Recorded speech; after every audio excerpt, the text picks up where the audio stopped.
안녕하십니까. 육체적 욕망가 숨가쁜 이성입니다. 오늘 베트남 사연 하나 이야기해 드리겠습니다. 우리 한국분께서 이제 40살 때 자기 친형이 베트남 여성하고 결혼을 했어요. 자기 친형하고 본인은 5살 차이가 난대요. 형이 45살이죠. 베트남 여성이 그때 당시에 형수님이죠. 형수님이 23살이었대요. 23살. 근데 자기 친형은 부모님이 이제 두부 만드는 가게를 해가지고 그 두부 만드는 가게를 이제 어떻게 말하면 가업을 이은 거죠. 그래서 자기 형님은 두부 공장을 작게 하고 본인은 이제 철근공 아시죠? 예, 뭐 형틀목수, 철근공 이런 식으로도 어떻게 보면 노가다에 비슷한 거죠. 그래서 본인은 이제 철근공 일을 했는데 형수가 이제 베트남에 와가지고 정말 고생 많이 했대요. 그때 당시에는 뭐 번역기 같은 게 없었잖아요. 그래서 이제 말하는 것도 정말로 그래서 어떻게 보면 말도 빨리 배웠대요. 그 대신 막 그 종이 사전 놓고 그걸로 했으니까 말은 빨리 배웠죠. 하지만 이제 두부 만드는 거 베트남에 살다가 한국에 와서 적응하기가 그렇게 쉽지는 않잖아요. 문화가 좀 비슷하고 하더라도. 근데 형수가 너무 착했대요. 본인한테도 너무 잘했고 그래서 본인도 형수님한테 진짜 나름 최선을 다했다 그거예요. 그리고 자기 형이 되게 무뚝뚝하대요. 진짜 무뚝뚝한데 형수님한테는 엄청나게 잘한대요. 애교도 많이 부리고 그걸 보면서 느꼈죠. 아, 인간이 저렇게 변할 수가 있구나. 그래서 근데 본인도 이제 나이가 점점점 먹으니까 이제 결혼하기가 이제 아시죠? 국내 시장이. 근데 그때가 2007년도 이 정도에 2007년도 그때였대요. 근데 그때는 지금이야 40살 넘어서 결혼 많이 하죠. 근데 2007년도에 40살 넘어갔다? 그러면 앞에 홀 붙죠, 홀에. 홀레비, 그잖아요. 예. 그래서 자기 이제 형수가 그, 와가지고, 한국에 와가지고 거의 한 3년 이상 그 고향을 한번 못 가봤어요. 그래가지고 이제 자기 형님하고 형수님 따라가지고 고향을 갔어요. 베트남에 갔어요. 호치민에 도착해가지고 차를 타고 한 2시간 정도 간 것 같아요. 2시간 반인가? 와, 그런 산길도 진짜 어마무서울 정도로 산길을 딱 도착을 했더니 깜짝 놀랐대요. 왜냐면은 너무 이제 그 형편이 안 좋으니까 본인 어렸을 때, 우리 한국 사람들 초등학교 때 그 느낌하고 똑같은 거야. 근데 이제 그때가 이제 우기가 거의 끝날 때 갔는데도 비가 내리잖아요? 그러면은 막 물이 찰 정도로 갑자기. 그리고 베트남 사람들이 지금이 이제 키 큰 사람이 많지만은 원래 베트남 사람이 신체적으로 좀 작은 사람들이 많잖아요? 깜짝 놀랐대요. 막 자전거, 오토바이, 막 그 사람들이 막 휙휙휙휙휙 막 눈앞에서 사라졌다 나왔다가 사라졌다 나왔다 막 정말 뭐가 막 빨리 왔다 갔다 하니까 그 역동적인 모습에 원래 베트남 하면 역동적이다 알잖아요. 정말 자기도 정말 와 정신이 하나도 없었다 그거예요. 근데 2008년도에요.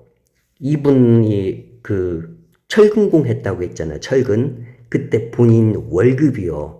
9만 5천 원이었대. 하루에 일당이 9만 5천 원. 그때 일반적으로 잡부가 6만 원 받을 때였어요. 근데 이분이 9만 5천 원 받았는데 그때 당시에 베트남 있죠? 베트남 그때 이제 임금이 얼마였냐면은 하노이 호치민 도시 위주 1지역 여기가 6만 원에서 6만 5천 원이었어요. 한 달에.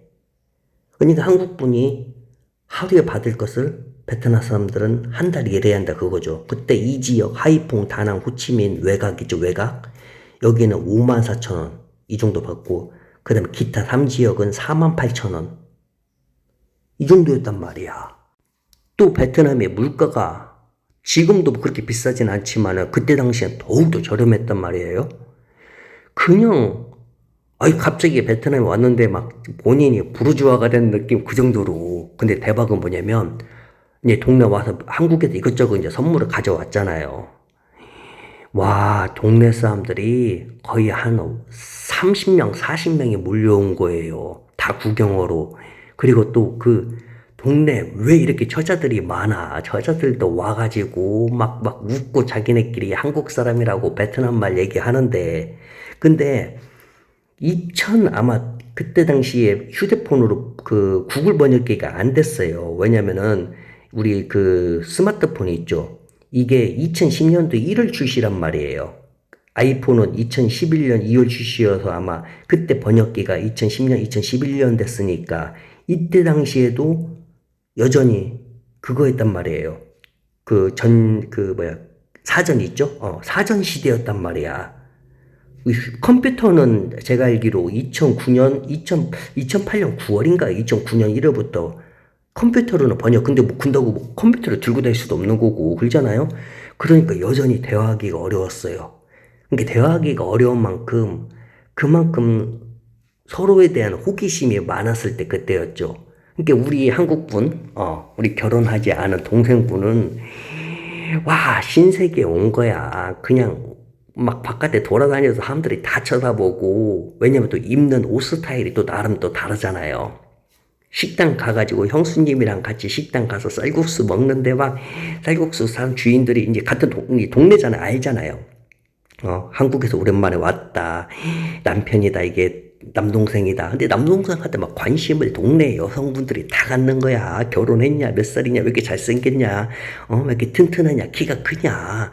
갑자기 진짜로 막 동네 여성분들의 관심을 싹 가지니까 막, 아니, 한국에서는 그런 적이 없다. 그거죠. 철근 공구에 맨날 철근만 메고 다니다가. 그런데 이제 형수님 밑에 여동생 하나 있고 남동생 하나 있어요. 근데 이제 형수님하고 본인 형님은 이제 대부분 시간은 집에 있고 본인은 막 돌아다니고 싶잖아요. 근데 어디가 뭔가 동네 이름조차도 발음하기도 어렵고 베트남 공부해 본 적도 없고, 이 형수님이 자기 여동생한테 우리 도련님 너가 이렇게 데리고 가이드 역할을 해라 이런 식으로 이제 명령을 하달했나 봐요. 그래서 이제 둘이 같이 다녔어요. 그 남동생까지 데리고 같이 다녔어요.